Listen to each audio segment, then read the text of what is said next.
es plus grand que les plus grands. Tu es plus fort que les plus forts. Tu es élevé au-dessus de toute chose. Garde-moi près de ta croix.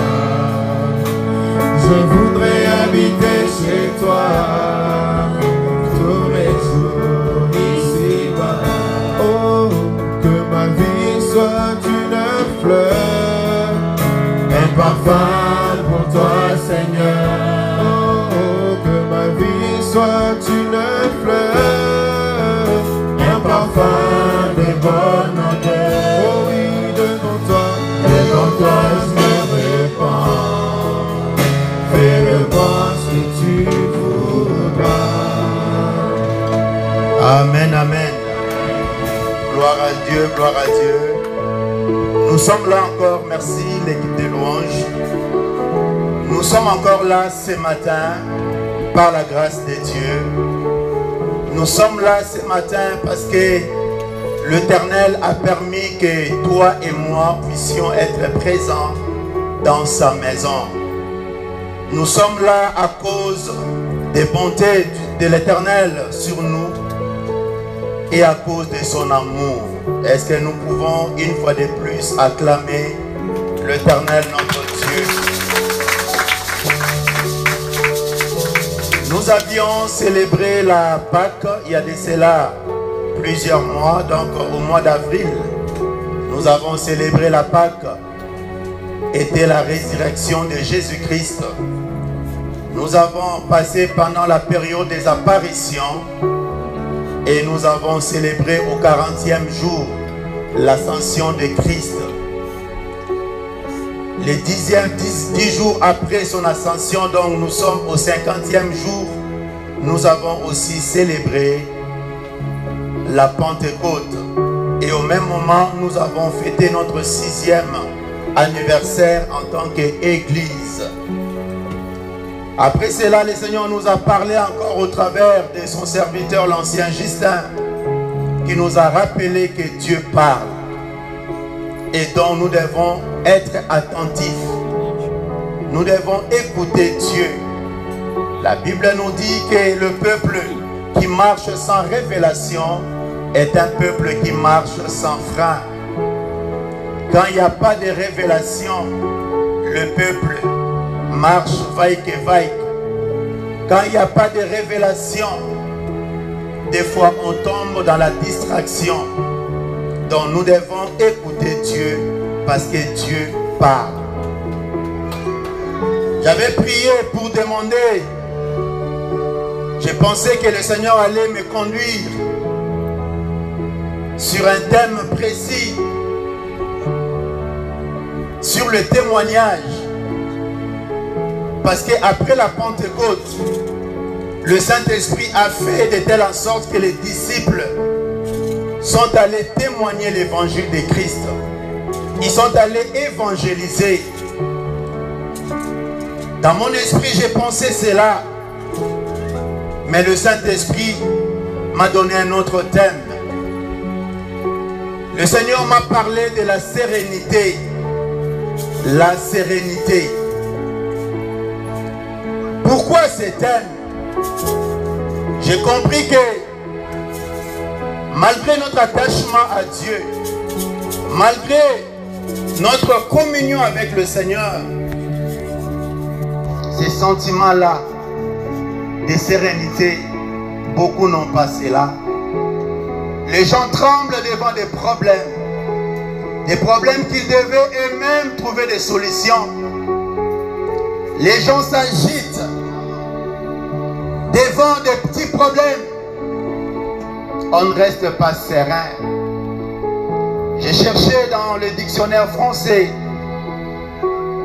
Là, la sérénité, on nous dit, c'est un sentiment de calme, d'apaisement, qui procure un état de bien-être enivrant dans une durée de temps indéterminée. Donc, la sérénité, pour quelqu'un qui est serein, c'est quelqu'un qui est calme. C'est quelqu'un qui a la paix. Et cela ne reste pas juste un temps. Non. La sérénité est là pour un temps indéterminé. Donc c'est-à-dire, quelqu'un qui est serein, c'est quelqu'un là qui a dans sa nature le calme. Dans la tempête, il est calme. Quand les autres crient, lui il est calme. Mais la sérénité, nous devons savoir, ce n'est que la conséquence logique de l'attachement envers Dieu. C'est lui qui s'attache avec Dieu. C'est lui qui s'attache, en Dieu. On trouvera en lui la sérénité. Parce qu'il ne va pas s'agiter. Lorsqu'une imprévu vient, il sait que dans l'imprévu, Dieu avait déjà prévu quelque chose d'avance pour le faire sortir de cet imprévu-là. Je dirais que l'imprévu pour cette personne annonce, le prévu de Dieu. Pour quelqu'un qui s'attache à Dieu, lorsqu'une tempête arrive dans sa vie, il reste serein parce qu'il sait qu'au travers de cette tempête, Dieu essaye de l'élever. Il lui donne une occasion d'augmenter sa foi. Il lui donne une occasion d'écrire une nouvelle page d'histoire avec lui. La sérénité. C'est lui qui s'attache à Dieu. Il sait que son combat n'est pas à lui. Il sait que l'Éternel combattra pour lui. Et quand vient le combat, il sait qu'en toute chose, il reste plus que vainqueur. Parce que Dieu lui a promis qu'en toute chose, il sera plus que vainqueur. Quand 1000 tombent à ses côtés, 10 000 à sa droite, il n'est pas agité, il est calme. Parce qu'il sait qu'il ne sera pas atteint. L'ange de l'Éternel veille sur lui.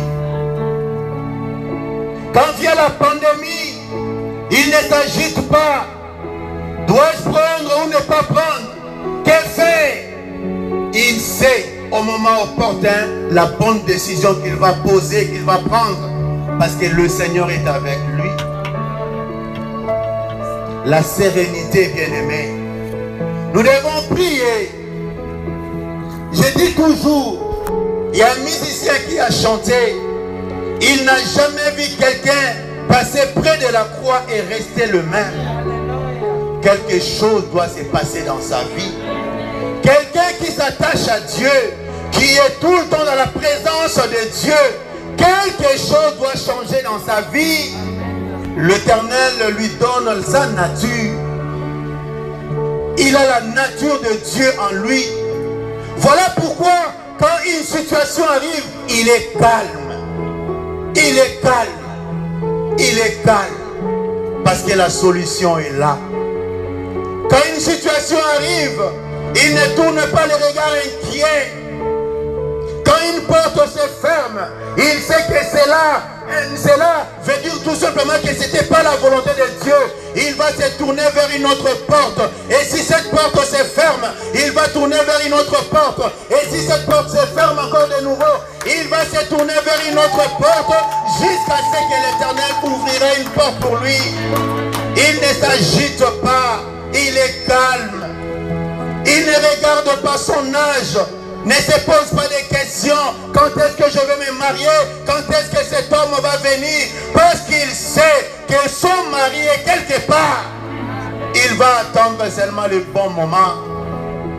La sérénité. Le Seigneur veut nous parler de cela. Nous devons rester sereins. C'est lui qui est serein et c'est lui qui s'attache à Dieu. C'est lui qui est serein et c'est lui qui fait confiance à Dieu.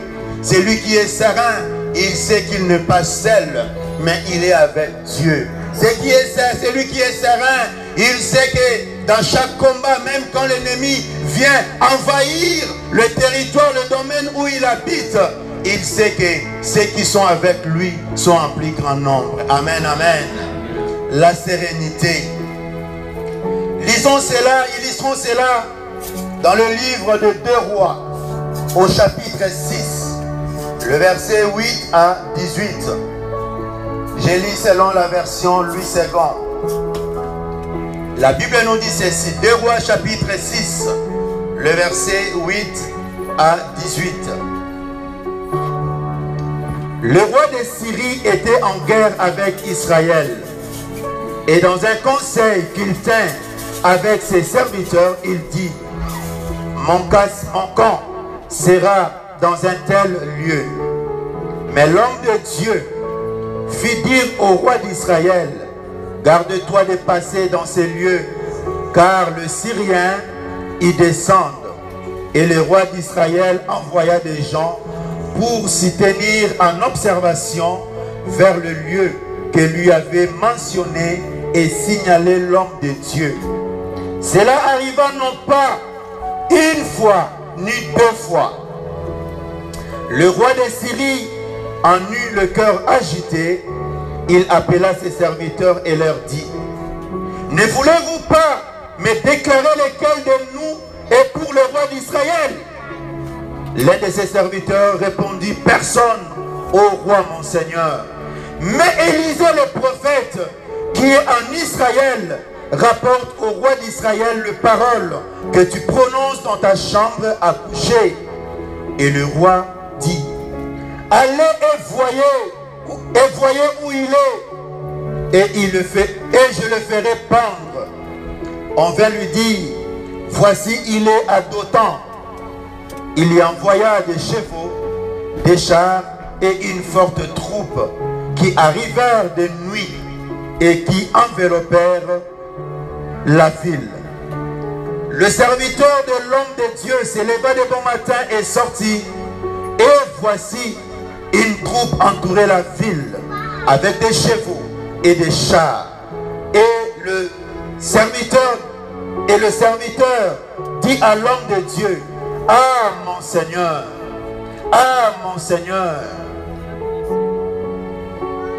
comment ferons-nous? Il répondit, ne crains point, car ceux qui sont avec nous sont en plus grand nombre que ceux qui sont avec eux. Élisée pria et dit, Éternel, ouvre ses yeux pour qu'il voie. Et l'Éternel ouvrit les yeux du serviteur qui vit la montagne pleine de chevaux et de chars de feu autour d'Élisée. Le Syrien descendit vers Élisée. Il adressa alors cette prière à l'Éternel. Daigne frapper d'aveuglement cette nation. Et l'Éternel frappa d'aveuglement selon la parole d'Élisée. Acclamons la parole du Seigneur.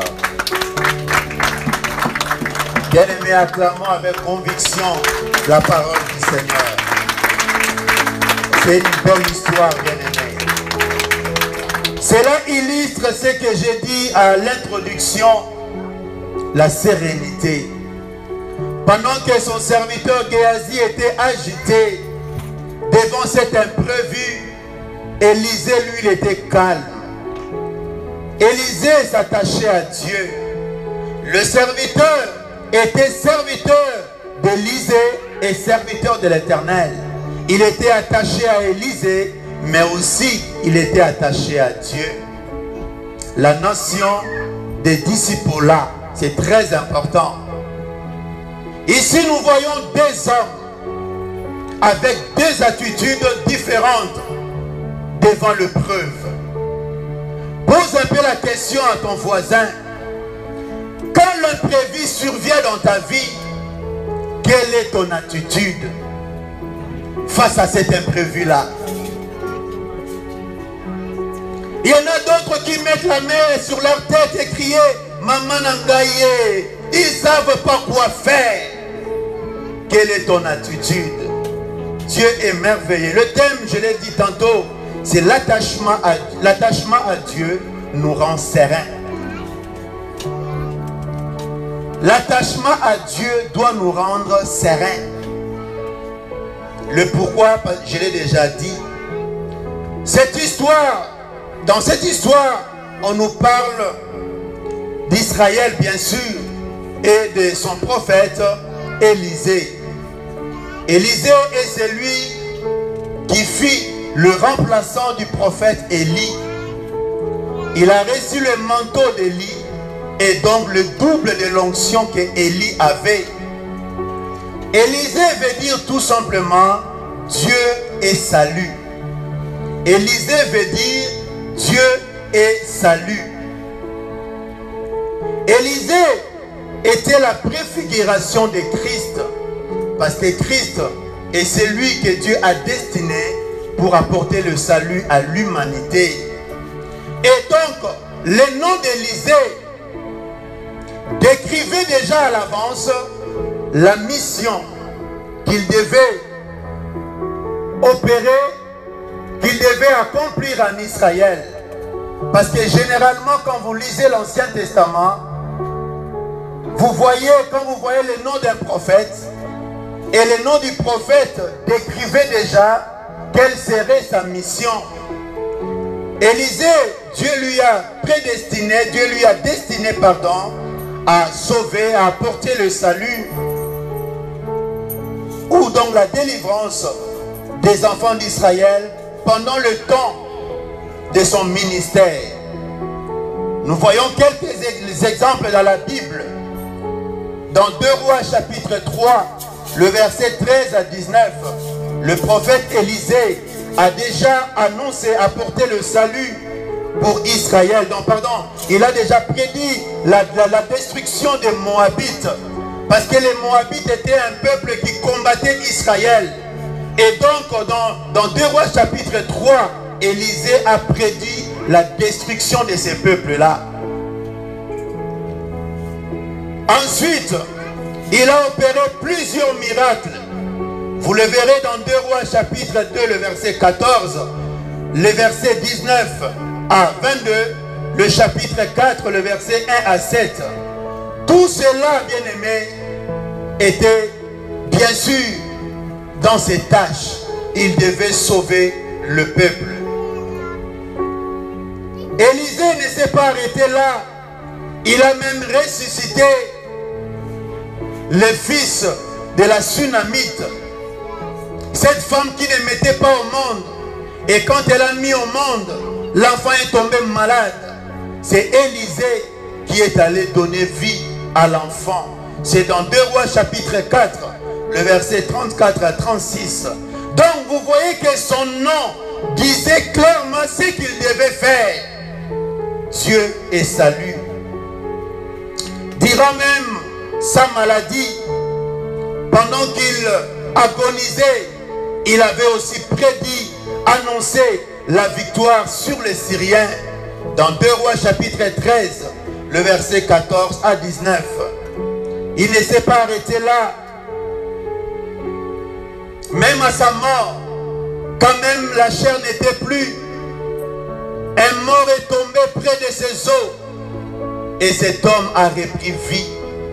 Élisée veut dire tout simplement Dieu est salut. Dans ce chapitre, Élisée a joué 3 rôles auprès du roi d'Israël ou auprès de la nation de Dieu. Il a joué 3 rôles. Le premier rôle que Élisée a joué dans ce chapitre, il a joué le rôle du voyant, c'est-à-dire le prophète. Étant prophète, il voyait et il renseignait le roi d'Israël. Bien-aimé, heureux le peuple qui connaît le son de la trompette.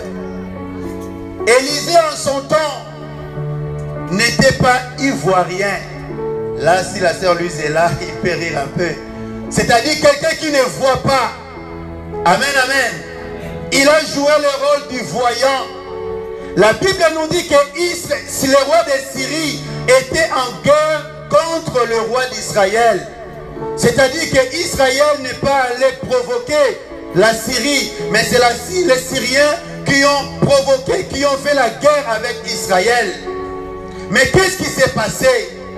À chaque fois, le roi de Syrie tenait conseil avec ses généraux.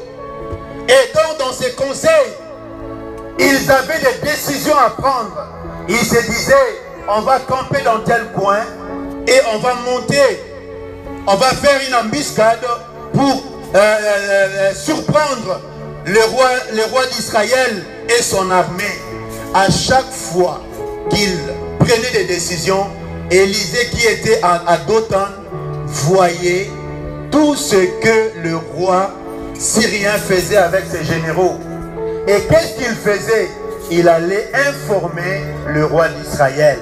Ne mets pas tes pieds dans telle ville, ne mets pas tes pieds dans telle vallée, parce qu'ils vont te tendre en embuscade, il y aura des pièges, les Syriens vont camper par là. Et à chaque fois, le roi d'Israël écoutait les prophètes, il obéissait, il envoyait quelques troupes de soldats pour aller vérifier si cette information-là est vraie. Bien-aimés, la Bible nous dit de ne pas mépriser les prophéties, mais d'en examiner. Si quelqu'un vient t'annoncer un ainsi dit l'Éternel, fais comme le roi d'Israël. Il faut examiner.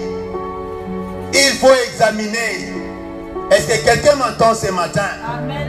Le roi d'Israël a envoyé des soldats. Ils sont allés dans l'endroit où le prophète Élisée les avait indiqués. Et à chaque fois, les soldats revenaient pour dire, c'est vrai, Élisée a dit vrai, nous avons vu les Syriens. Il faut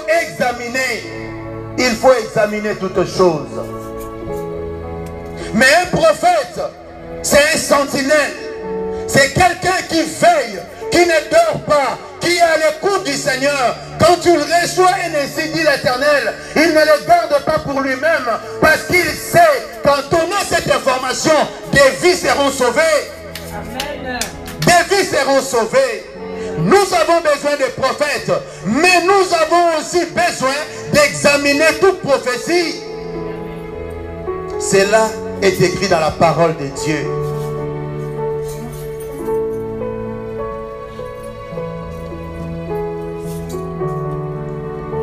Si aujourd'hui, moi, je suis prédicateur, je me rappelle, le jour où on a prié pour moi, une prophétie est sortie. Et moi, je me suis dit, moi, technicien, qu'est-ce que je vais faire devant les gens, parler de l'évangile de Dieu?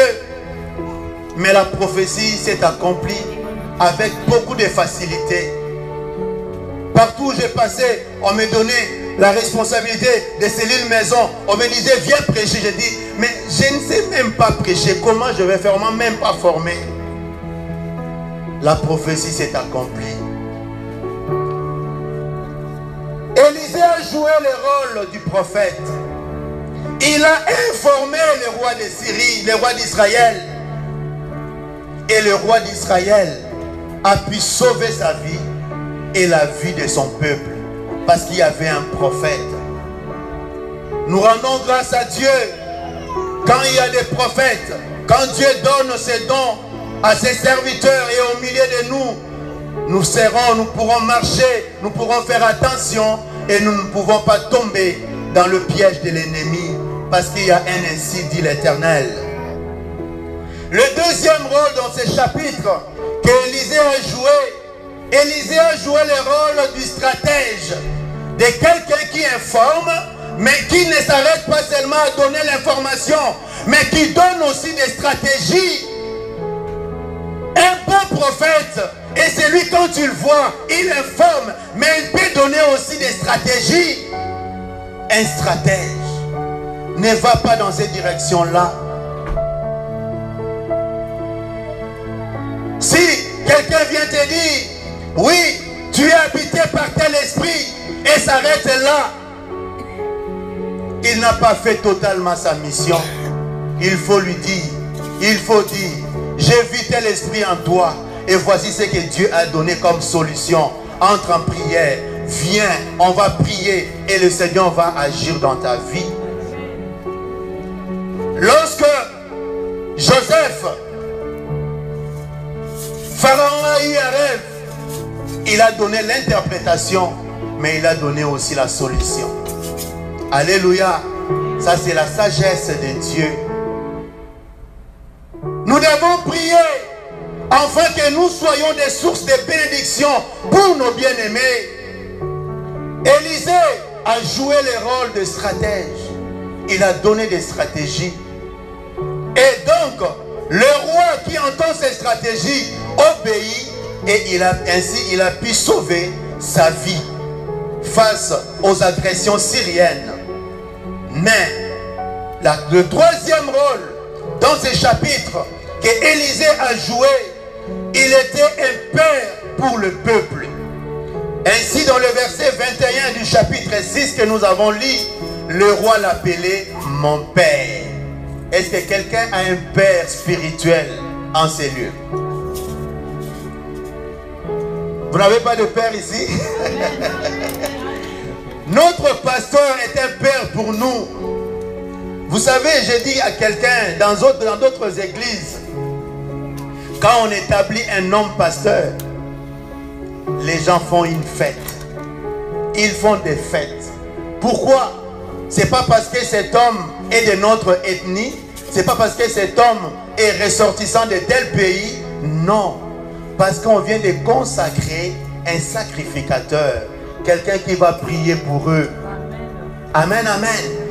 Ainsi le roi n'était pas directement disciple du prophète, mais il a reconnu le ministère du prophète. Voilà la raison pour laquelle il l'appelait père. Parce que le roi d'Israël a reconnu le ministère d'Élisée. Il était un père. Un père, c'est quelqu'un qui prend soin de ses enfants. Élisée priait. Élisée prenait soin. Élisée renseignait. Élisée donnait des stratégies. Élisée disait les ainsi dit l'Éternel au peuple, afin que le peuple ne tombe pas dans le péché. Alléluia. Un père. Un père. Et voilà, la Bible nous dit que ces événements ne sont pas arrivés une fois, ni deux fois, mais à plusieurs fois. Le roi d'Israël, le roi de Syrie, à un moment donné, il s'est fâché. Il a appelé ses serviteurs pour leur dire: qui de nous travaille pour le roi d'Israël? Qui informe le roi d'Israël? Bien-aimé, laisse-moi dire à quelqu'un, l'esprit qui était sur le prophète Élisée est le même esprit qui agit en nous ce matin. Amen. Toi aussi tu peux voir ce que tes ennemis complotent en secret. Toi aussi tu peux voir ce qui se passe dans le camp de l'ennemi. Toi aussi tu peux voir ce que l'ennemi projette contre toi. Tu peux voir cela. Et là le roi dit: il y a un traître au milieu de nous et nous devons trouver ce traître. Un général va s'élever pour dire: oh, mon roi, mon seigneur, il n'y a pas de traître au milieu de nous. Il y a un prophète. Il y a un prophète qui est en Israël. Et ce prophète, je te l'ai dit, mon roi, il voit, il entend tout ce que tu dis dans ta chambre à coucher. Les choses qui te sont secrètes, lui il les voit, parce que l'Esprit de Dieu n'a pas de limite. L'Esprit de Dieu, aucun mur, aucune barrière ne peut l'empêcher de pénétrer. Il sonde le cœur et les reins. Il connaît les pensées qui sont enfouies dans ton cœur. Il les connaît. Il les connaît. C'est pas l'œuvre d'un homme. Mais tout ce que tu dis en secret, Élisée l'entend et il annonce cela au roi d'Israël. Voilà pourquoi nous devons prier. La Bible nous dit, avant qu'une chose arrive, l'Éternel le révèle à ses serviteurs, le prophète. Nous devons prier pour ces dons, pour ceux qui ont ces dons-là. Mais aussi nous devons prier afin que l'ennemi ne puisse pas dérouter cette canal, mais que les prophètes puissent toujours continuer à parler selon la volonté du Seigneur.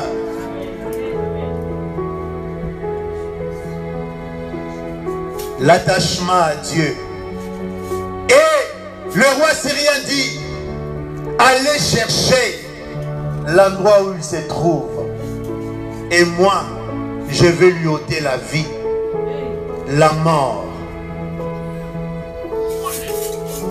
Pendant qu'Élisée était à Dothan, les espions syriens l'ont localisé et ils sont revenus, ils ont donné l'information à leur roi. Le roi a pris l'information. Il a élevé une troupe de soldats pour aller attraper le prophète. Alléluia. J'ai dit à quelqu'un, tu sers l'Éternel ton Dieu. Nous sommes exposés même face à la mort. Mais devant la mort, l'Éternel est capable de nous protéger.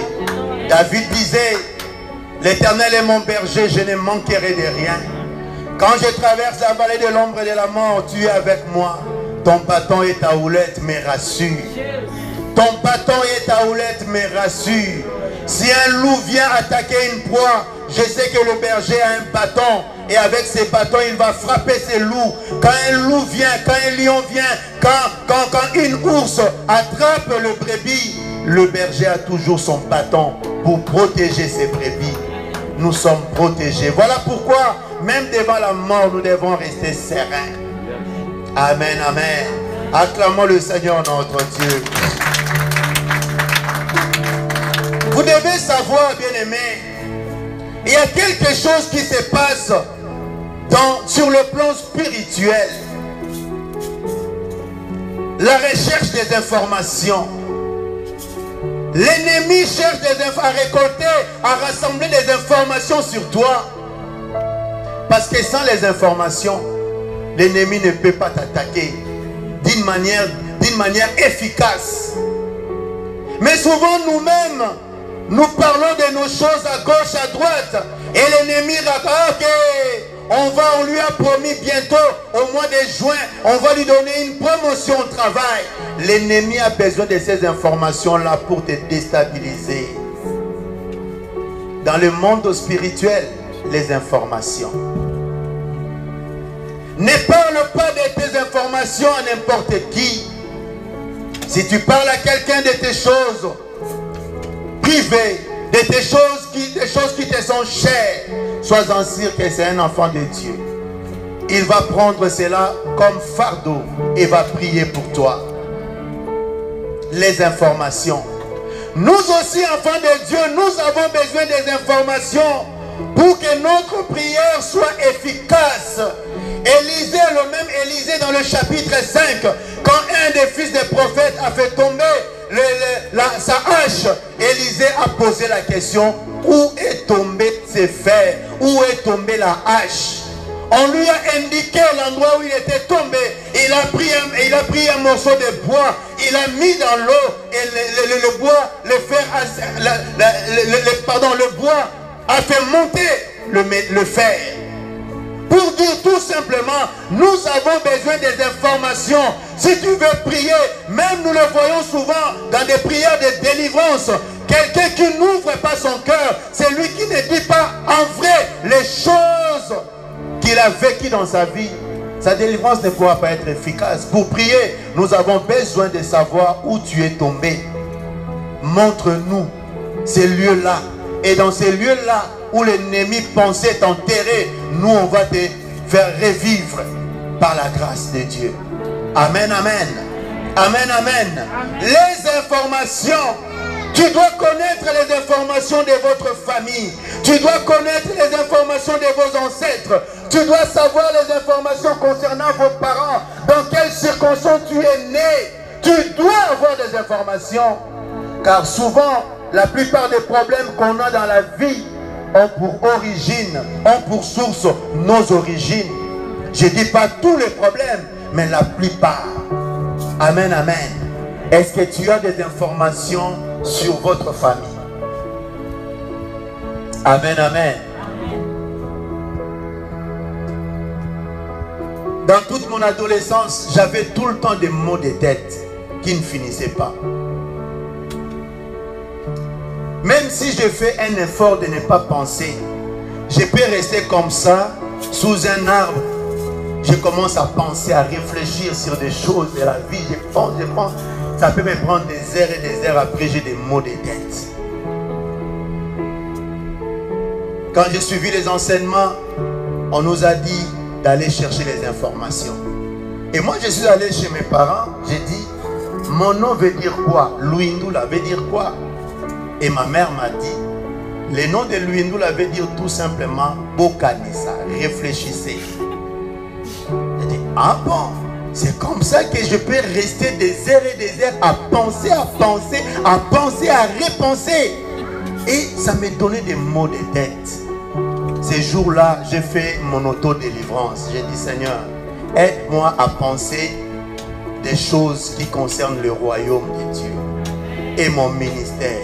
Je ne veux plus passer mon temps à réfléchir sur des choses qui ne sont pas importantes pour moi. Et le Seigneur m'a fait grâce. Je peux penser comme tout être humain, mais je peux penser pour mon avenir, pour mon ministère, mais je ne peux plus rester des heures et des heures à réfléchir. Amen, amen. Parce que ma vie, je sais que c'est entre les mains du Seigneur. C'est lui qui oriente ma vie. Et moi, je ne fais que suivre le chemin qu'il me donne. Les informations. L'ennemi cherche tes informations. L'ennemi veut te détruire. Mais sans information, ils ne peuvent rien. Nous les voyons même dans ce monde ici.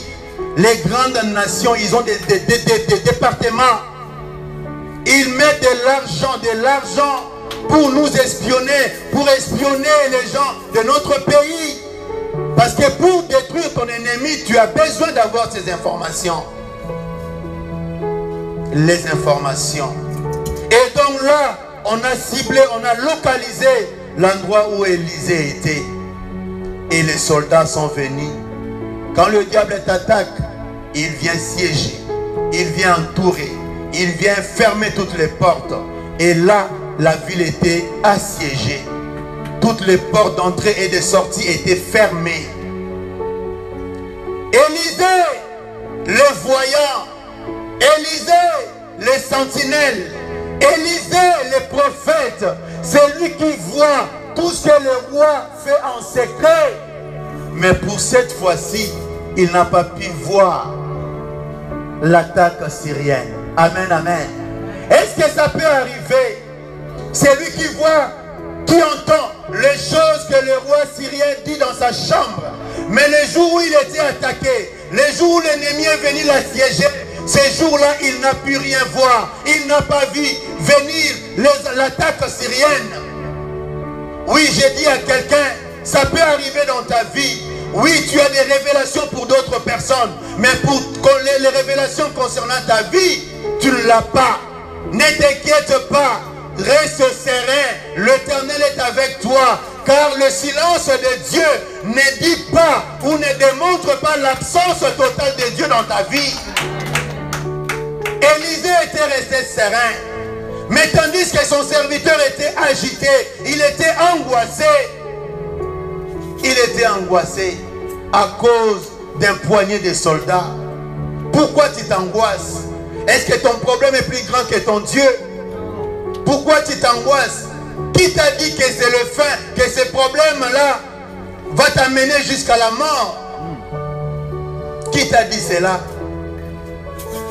Le silence de Dieu n'exclut pas la présence de Dieu dans ta vie. Le silence de Dieu ne veut pas dire que Dieu t'a abandonné. Le silence de Dieu ne veut pas dire que tu n'es pas attaché à Dieu. Le silence de Dieu veut tout simplement dire, Dieu te donne la possibilité d'écrire une nouvelle histoire. Devant cette épreuve-là, Élisée devait réagir comme un Dieu. Devant cette épreuve-là, Élisée devait réagir comme un bon prophète. Devant cette épreuve-là, Élisée devait réagir. Que Dieu te bénisse, ma soeur. Seigneur, bénis encore ta servante. Que cette parole porte vie en elle. Au nom de Jésus. Amen. Cette parole, bien-aimée, elle est certaine. L'absence de Dieu, le silence de Dieu ne veut pas dire que Dieu se rétracte devant tes ennemis ou devant tes combats. Le silence de Dieu ne veut pas dire que Dieu a peur de tes ennemis ou de ton problème. Non, ça ne veut pas dire cela. Élisée n'a rien vu. Élisée n'a rien vu. Ça peut arriver. Ça peut arriver. Si vous lisez dans le livre de Genèse, au chapitre 12, Dieu a parlé à Abraham de quitter sa nation, de quitter son pays, de quitter sa famille. Abraham est sorti, il a suivi, il a obéi à la voix de l'Éternel. Mais depuis où Abraham était sorti, Dieu n'avait plus parlé à Abraham. Jusque je ne sais pas à quel chapitre, Dieu va parler à Abraham. Mais Abraham était resté serein. La foi en Dieu. Alléluia. La foi en Dieu. Bien-aimé, ne tremble pas. Même si toi tu n'as pas vu, le problème là est arrivé. N'aie pas peur. L'imprévu annonce le prévu de Dieu. J'ai dit à quelqu'un que l'imprévu annonce le prévu de Dieu. J'ai dit à quelqu'un que ton impossible est source de bénédiction pour toi.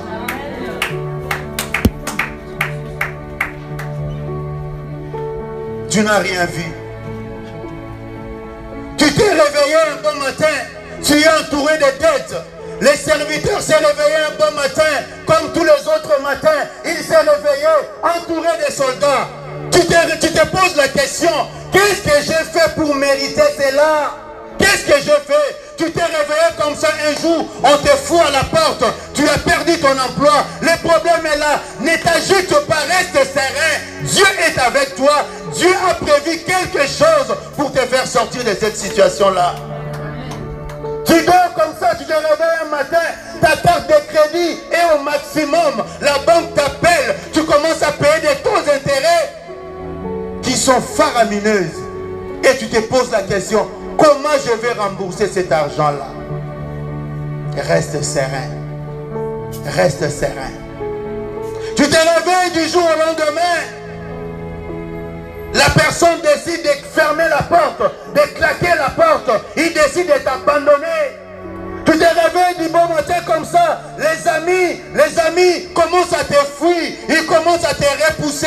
Les gens commencent à parler, à colporter contre toi. Tu te poses la question, qu'est-ce que j'ai mérité? Qu'est-ce que j'ai fait à cela pour me parler de la sorte? Ne t'agite pas. Reste serein. Dieu est en train de faire un triage.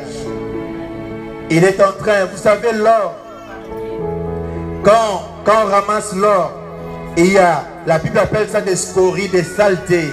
On doit mettre l'or dans le feu pour purifier l'or. On doit enlever des saletés afin que l'or puisse briller.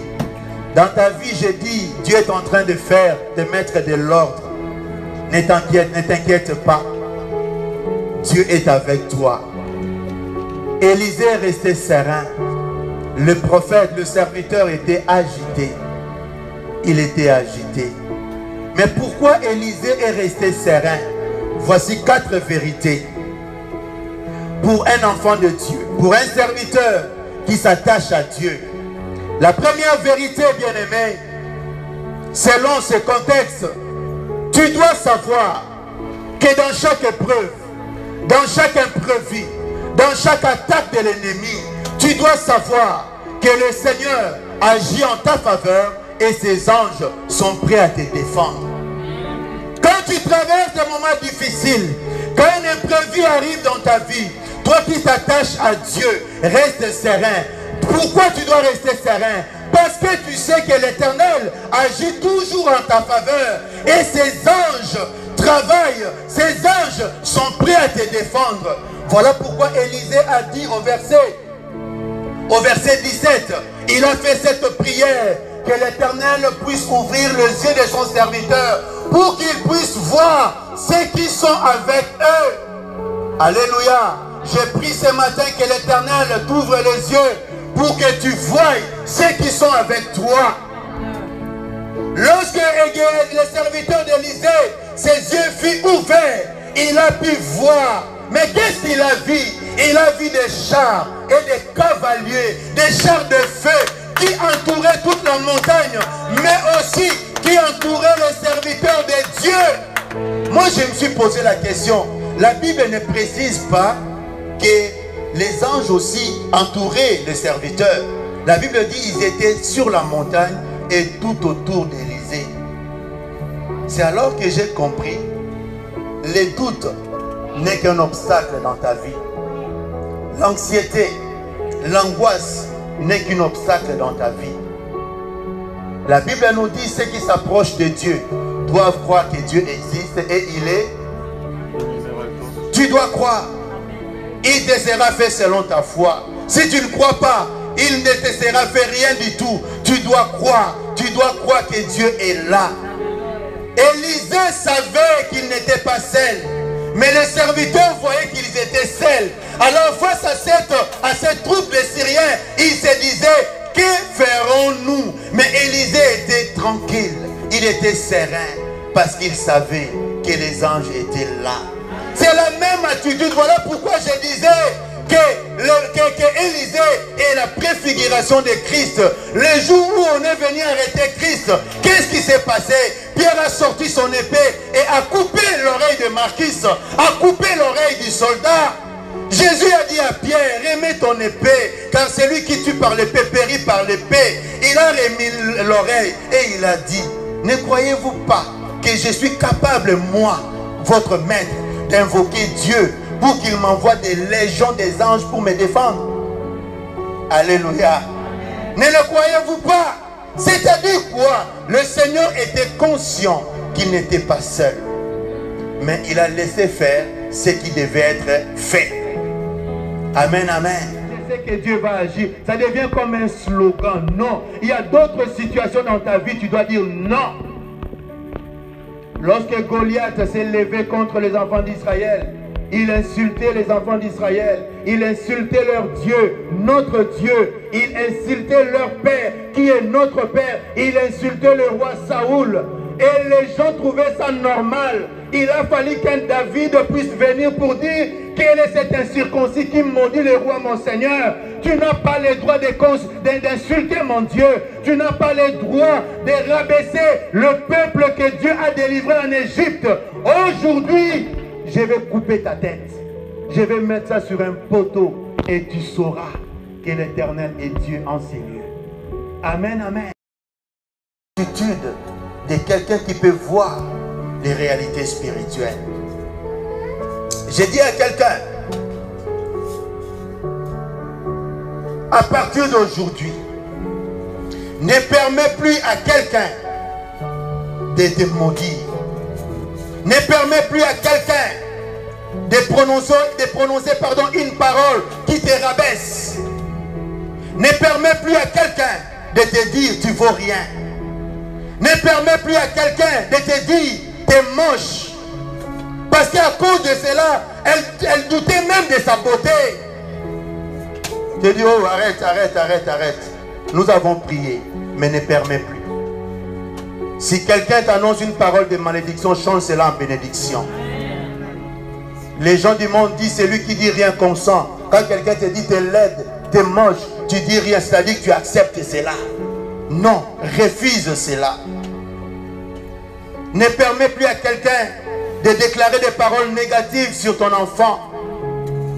Car tu ne sais pas. En déclarant cette parole, l'ennemi peut prendre cette parole et commencer à travailler dans la vie de cette personne. Bien-aimé, tu dois prier pour que le Seigneur t'ouvre les yeux. Certaines choses que tu traverses dans ta vie ne sont pas pour la volonté de Dieu. Et le Seigneur ne le permet pas. Le Seigneur veut que tu pries. Amen, amen. Troisième vérité, tu dois savoir que le Saint-Esprit observe ta foi, tes actions et œuvre en ta faveur. Cela veut dire quoi? Élisée n'était pas entré en transe. C'est pas ça, j'aime ça beaucoup. Élisée n'était pas entré en transe. Élisée n'était pas monté dans la chambre haute pour aller chercher un ainsi dit l'Éternel. Il était serein. Il savait que Dieu est avec lui. Qu'est-ce qu'il a fait? Il a juste prié. Alléluia. Bien-aimé, le spirituel crée le physique. Élisée a prié. Il a dit quoi? Père, frappe-les d'aveuglement. D'un coup comme ça, les Syriens, tous ces soldats étaient frappés d'aveuglement. Ils ne voyaient plus rien. Voilà pourquoi je dis que nous devons parler au problème.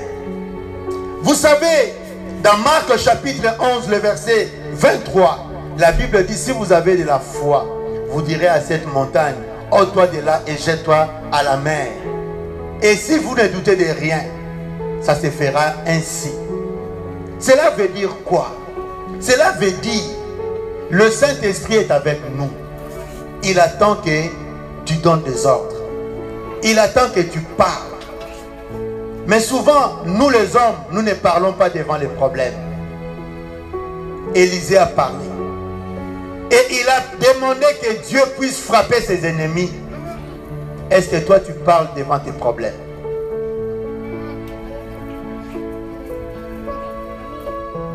La foi, bien-aimé, peut te donner la victoire. Celui qui prie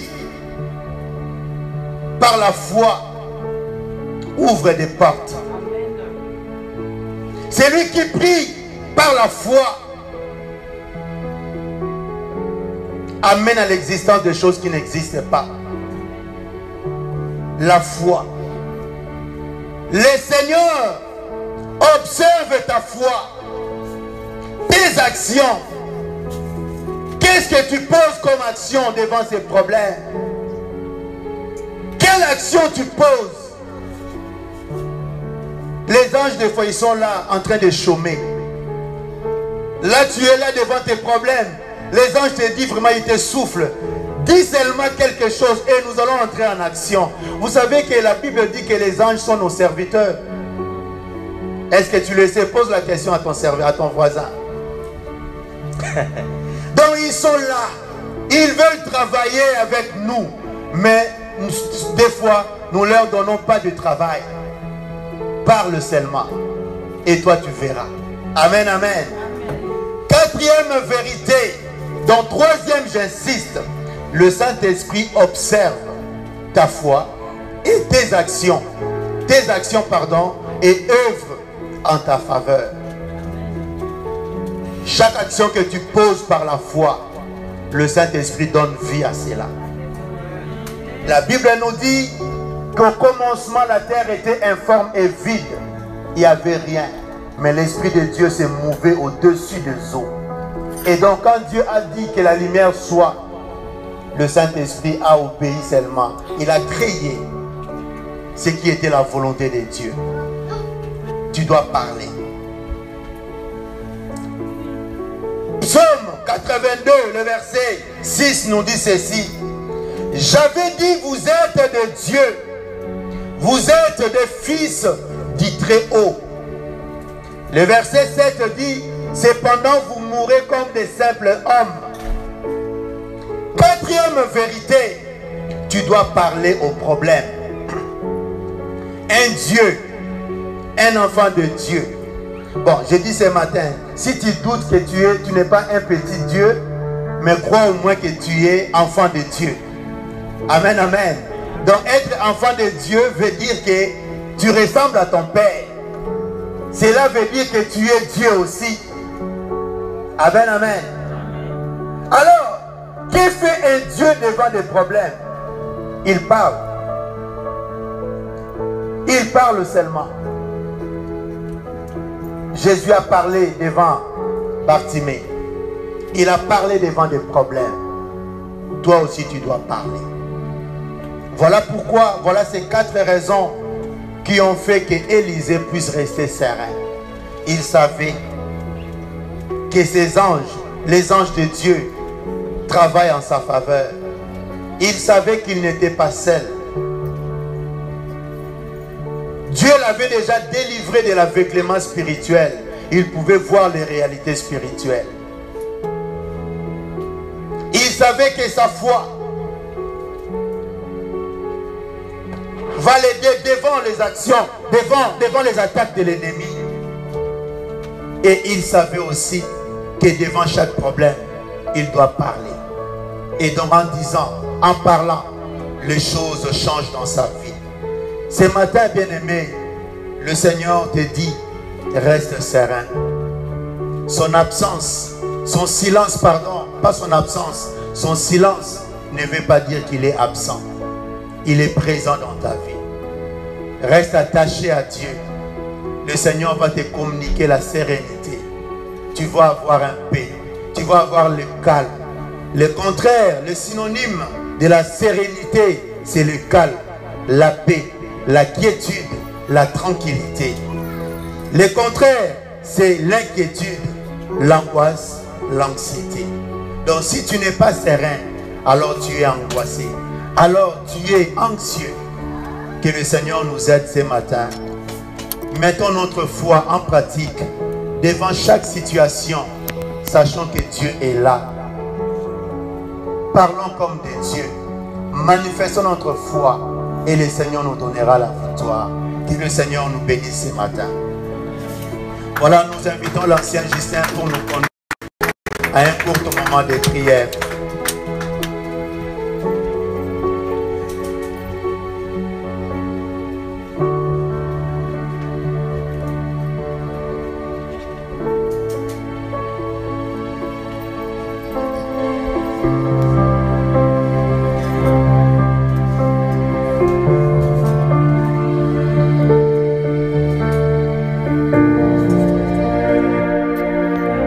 Alléluia. Ne soyons pas distraits. Nous allons prier. Mais avant de prier, je voulais nous rappeler quelque chose.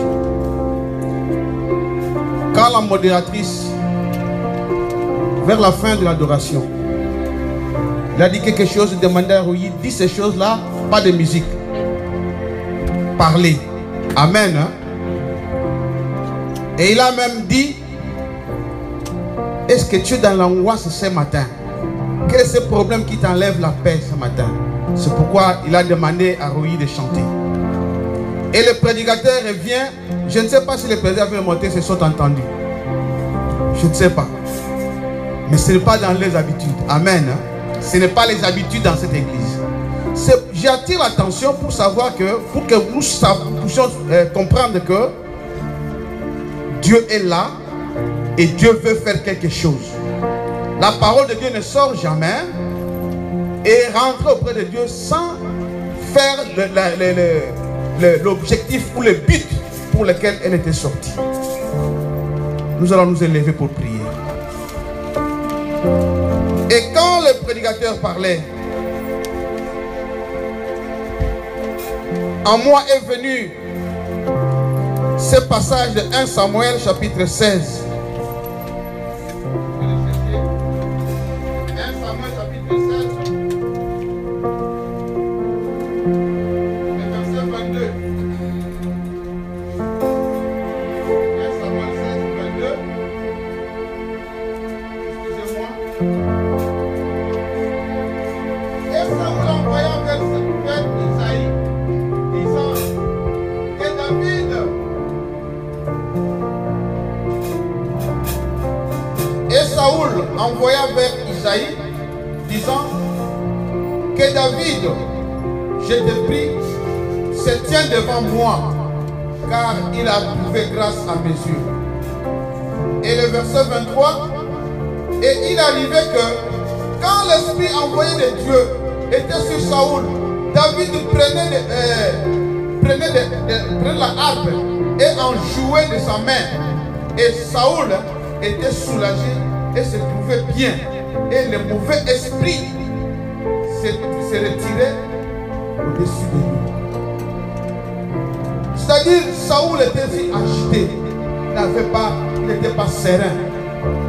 Mais David, lui, quand il jouait, c'est-à-dire, il invoquait l'esprit de Dieu. Quand il jouait la musique, l'esprit de Dieu descendait pour donner la sérénité à Saoul. Et l'homme de Dieu nous dit, Dieu veut que nous soyons sereins.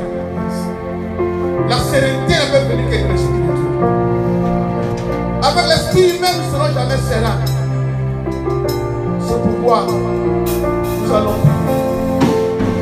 prier. Et d'abord, la parole nous conduit à ces cantiques-là. Que la modératrice avait demandé.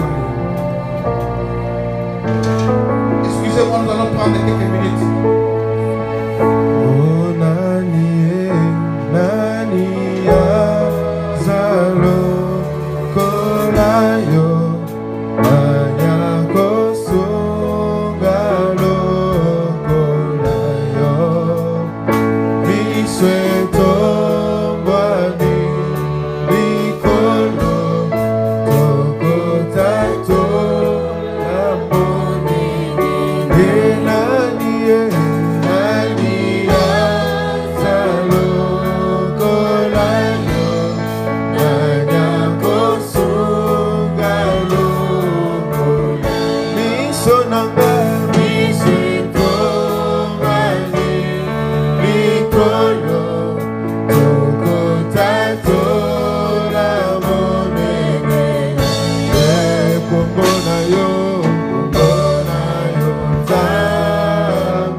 Seko.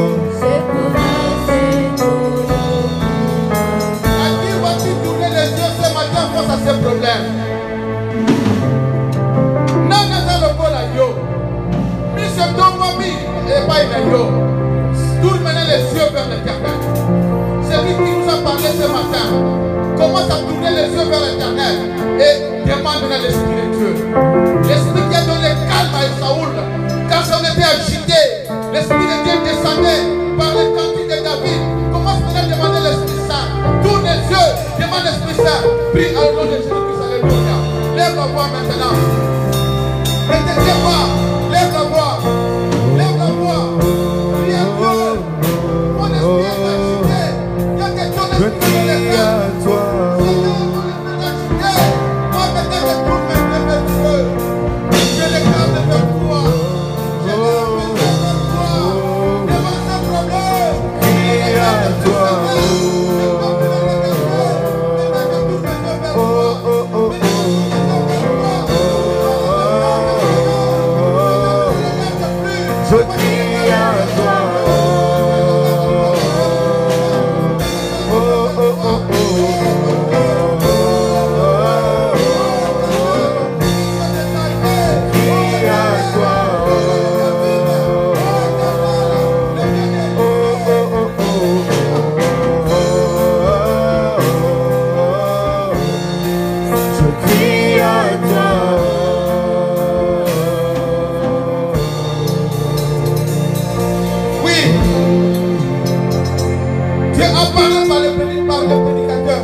nom puissant de Jésus.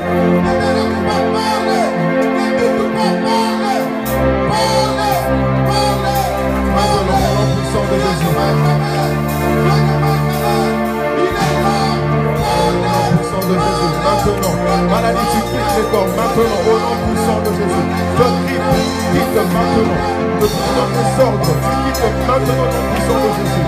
Toi, fièvre, comme esprit de maladie, je te chasse maintenant au nom puissant de Jésus. Tu quittes l'école, tu quittes l'école. Au nom puissant de Jésus, je déclare et je décrète que tout mon assemblée est libre. Au nom puissant de Jésus, au Saint-Esprit de Dieu, prends la place, Saint-Esprit de Dieu. Prends la place, souffle dans nos vies. Souffle, Saint-Esprit de Dieu. Souffle, délivre, restaure les vies maintenant. Au nom puissant de Jésus. Maintenant, ici l'Esprit qui ressuscite d'entre les morts. Vie en vous. Cet Esprit donnera la vie à vos corps mortels. Maintenant, je déclare la vie dans les organes morts. Maintenant, au nom puissant de Jésus. Cher Saint-Esprit, merci de souffler. Souffle maintenant, Esprit de Dieu. Au nom de Jésus.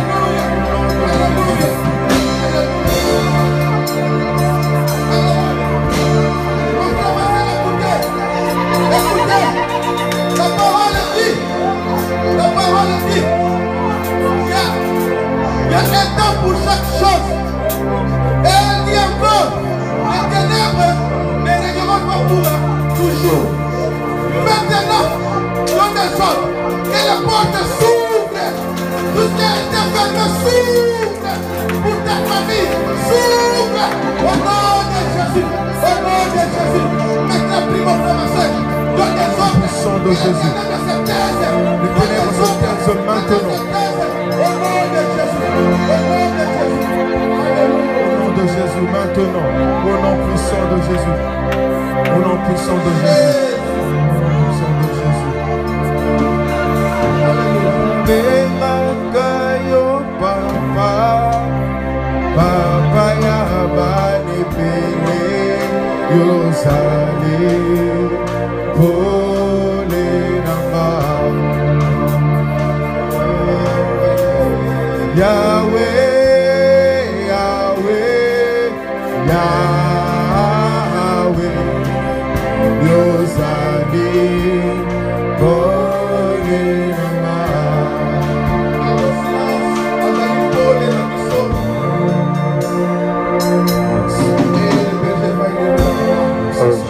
Donnez les formes et tout qui résiste soit béni, soit renversé. Yahweh, Yahweh, Yahweh, Yosali, Bolinama, Yeba Yahweh, Yahweh, Yahweh, Yahweh, Yosani. Père, en vertu de l'autorité et du pouvoir que tu m'as conféré, Yes. je viens, Seigneur, ouvrir dans la vie de ma soeur, dans la vie de mon frère et dans chaque famille, tout ce qui était fermé. J'ouvre cela dans le nom de Jésus-Christ. Que toutes les portes de bénédiction s'ouvrent au nom de Jésus-Christ. Que les écluses du ciel s'ouvrent au nom de Jésus-Christ. Que les portes qui vont ramener la paix, la sérénité, s'ouvrent dans la vie de mon frère et de ma soeur. Dans le nom de Jésus-Christ. Seigneur, frappe d'aveuglement, de sourdité, Seigneur. Tout ennemi de ton peuple qui viendront contre elle par un seul chemin. Frappe-le, Seigneur. Que l'ennemi t'attende en plein midi. Qu'il ne voie point ton peuple. Ouvre les yeux de ton peuple, Seigneur, afin qu'il voie les réalités spirituelles. Viens enlever tout obstacle au devant de ton peuple. Viens enlever l'anxiété et l'angoisse. Viens enlever la peur. Viens enlever le doute. Viens enlever le manque de foi. Au nom de la sérénité, dans le nom de Jésus-Christ. Seigneur, bénis encore ton peuple. Bénis, Seigneur, cette église. Dans la maturité spirituelle, Seigneur. Dans le nom de Jésus. Que nous avons ainsi prié. Amen, amen. Amen.